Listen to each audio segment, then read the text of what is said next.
This is going to be unique because we're going to talk about things that are disrupting your fat loss through your resistance training by such things as timing mistakes, supplement consumption mistakes, and different things that you may not have considered.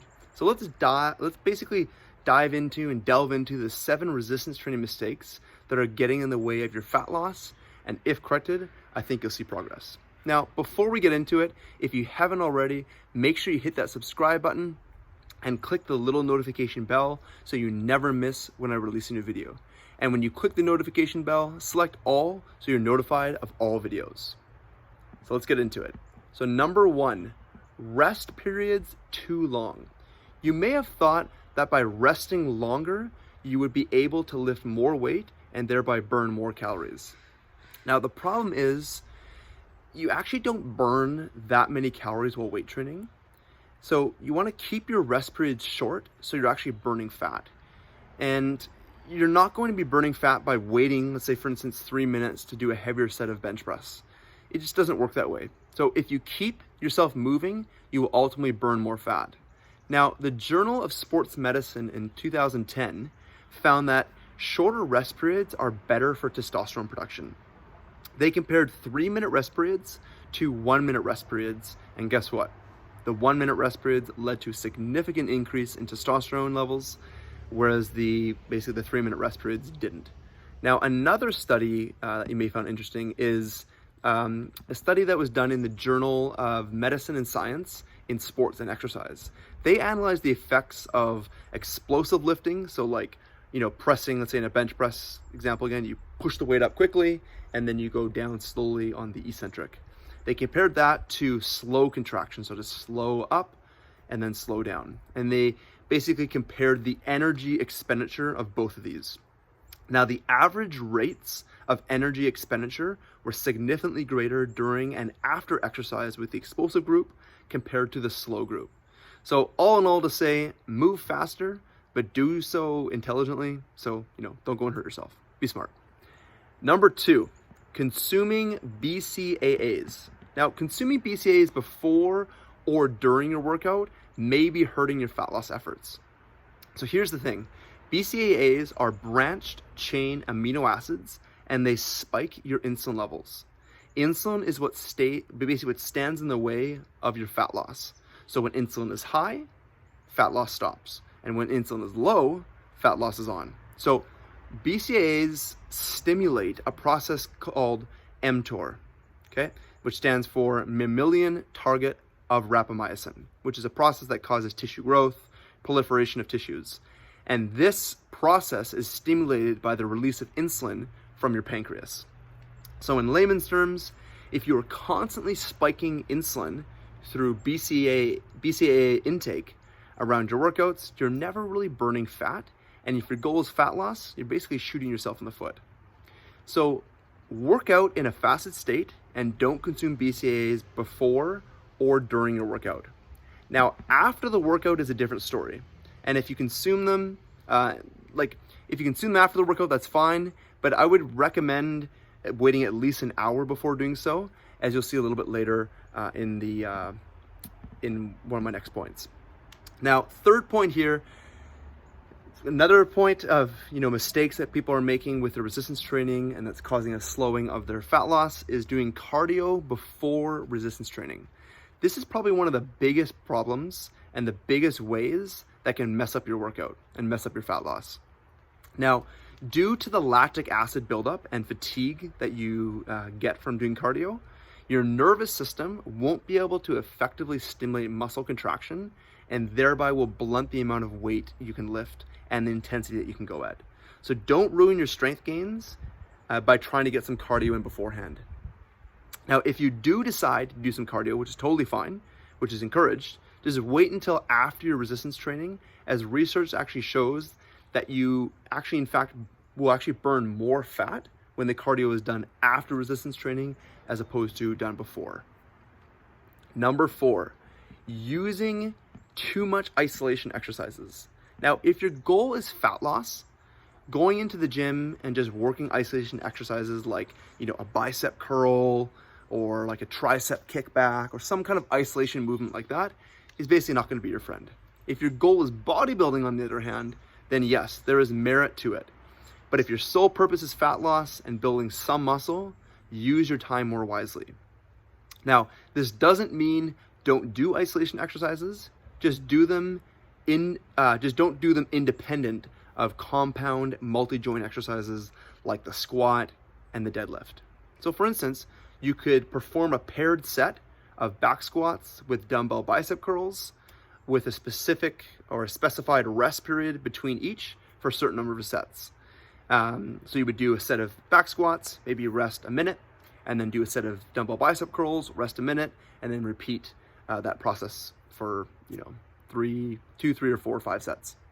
Now, this will elicit a sizable testosterone spike and caloric burn from the squats, which will ultimately help your fat loss efforts. So essentially, we want you to lift heavy with compound multi-joint movements over just doing isolation movements in and of themselves. So not that I don't want you to do isolation movements, just don't do them by themselves. Combine them with the bigger full body movements. Number 5, training late in the day. Now, if you are training late in the day, you aren't getting as much of a fat burning effect as morning workouts. Now, you can get a strong performance effect and thereby lift heavier and be stronger in the afternoon and evening workouts, but you aren't burning as much fat with afternoon and evening workouts. Now, there is a study that was published in the journal PLOS1 where they analyzed the time trials of cyclists when exercising in the morning compared to the evening. And what they found was that there was a significant performance increase in the evening, basically meaning their time to complete the trial was less, so the performance was better. But in the morning, their cortisol, their testosterone, and their norepinephrine levels were much higher. So here's what you basically need to know. So cortisol is required for fat burning, but more importantly, norepinephrine is imperative for fat burning. So if you don't have an elevation of these catecholamine hormones, so epinephrine, norepinephrine, also referred to as adrenaline and noradrenaline, you can't activate a hormone called hormone-sensitive lipase, which is required for the release of fatty acids from the fat cells. So if you want more fat, you basically want to burn more fat, work out in the morning. If you want more of a performance benefit, able to lift more weight, be stronger, work out in the evening. So ultimately though, switch it up a bit, make sure switch it up, get some evening workouts, get some morning workouts, but definitely try to get some morning workouts in, especially if your goal is fat loss. Number 6, frying the central nervous system.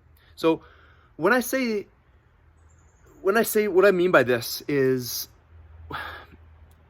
doing so much weight training, so much heavy lifting causes your nervous system to not be able to activate your muscles as well, okay? So if you're doing lots of weight training, lots of heavy lifting, and not getting the proper rest and recovery, you're not going to be able to activate your muscles as well. So what's actually going on when we talk about frying the nervous system is kind of like an overtraining effect, to the point that these catecholamine hormones, which I mentioned above, epinephrine and norepinephrine, which are super important, they become overstimulated, and this will affect your sleep and your recovery. So if you notice that you're not sleeping well, you basically need to dial back, so turn the knob back on your training, as this is the first sign that you're producing too much epinephrine, which will ultimately lead to the slowing of fat burning. Okay, so just kind of watch your sleep, watch your energy levels, and if you're noticing things are slowing down, maybe dial back your training a little bit to further stimulate fat burning. Number 7, and the final one, is eating immediately after your workouts. So as I alluded to in one of the previous points, one of the previous mistakes, basically doing this, you're gonna miss, if you eat immediately after your workout, you're gonna miss out on valuable fat burning that could be occurring. So what I recommend is wait at least an hour after your workout before consuming any food or even a protein shake. Okay, so the reason being is because right after your workout, you are still burning fat, where your body is still pulling fatty acids out of the fat cells to burn. And as soon as you consume something, you shut this down. So don't do that. Okay, give the body a chance to burn as much fatty acids as it can.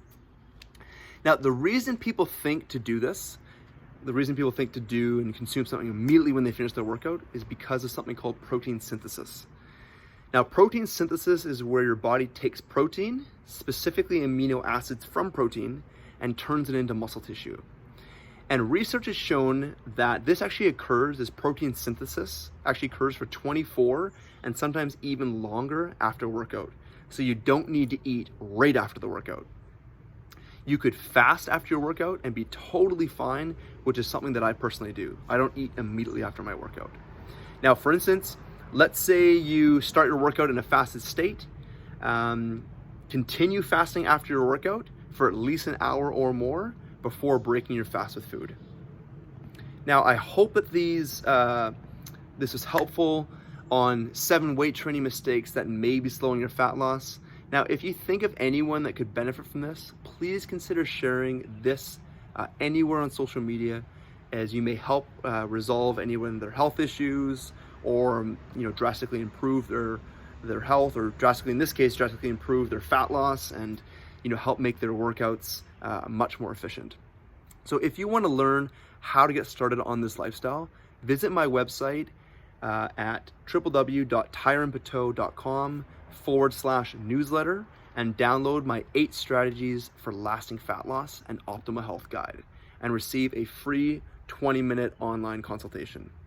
Thank you for watching, and if you like this video, please click the thumbs up button. And as mentioned earlier, please remember to subscribe and click the notification bell and select all.